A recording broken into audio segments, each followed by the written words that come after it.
First of all யாரெல்லாம் பொன்னியின் செல்வனோட audio லான்ச்சை Sun டிவில பாத்தீங்க அவங்க மட்டும் மறக்காம இந்த வீடியோக்கு லைக் போட்டுருங்க. பிகாஸ் அதுல இருந்தா ஒரு இன்ட்ரெஸ்டிங்கான விஷயத்தை பார்க்க போறோம். பொதுவா ஒரு ஆடியோ லான்ச் நடக்குதுன்னா அப்போ அதுல யாராச்சும் தலை இல்ல தளபதினு பேரு சொன்னாலே அதுல யாரு பேரை சொல்லும் போது ஆடியன்ஸோட சத்தம் அதிகமா இருக்கும், அவங்களுக்கு தான் ஃபேன்ஸ் அதிகம்ன்ற மாதிரி சொல்லுவாங்க. அதே போலதான் PS1ஓட ஆடியோ லான்ச்லயும் அங்க எவ்வளவு பேர் வந்திருந்தாலும் 3 பேருக்கு மட்டும் அந்த ஆடியன்ஸ் ஃபுல்லா கை தட்டி பயங்கரமா சவுண்ட் போட்டாங்க. அவங்க யாருன்றதான் இந்த வீடியோல பார்க்க போறோம். தேர்ட் பிளேஸ்ல விக்ரம்.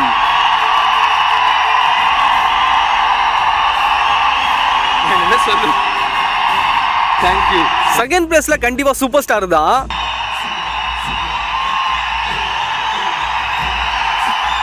அண்ட் ஃபைனலி ஃபர்ஸ்ட் பிளேஸ்ல அத சொல்றதுக்கு முன்னாடி அந்த ஆடியோ லான்ச்ல வெயிட்டர் ஆளு தான் சூப்பர் ஸ்டார் தான். அவரே செகண்ட் பிளேஸ்ல இருக்காருன்னா அப்போ ஃபர்ஸ்ட் பிளேஸ்ல யாரு இருப்பாங்க? ஆக்சுவலா அவர் ஒரு சாதாரணமான ஆளே கிடையாது, அவர் ஒரு சரித்திரம். அதை நீங்களே பாருங்க. நம்ம 1000ல் ஒருவன்ல தெலுங்கு கூட தமிழ் மாதிரி பேசியிருக்குமே, தமிழ் அவ்வளவு அழகா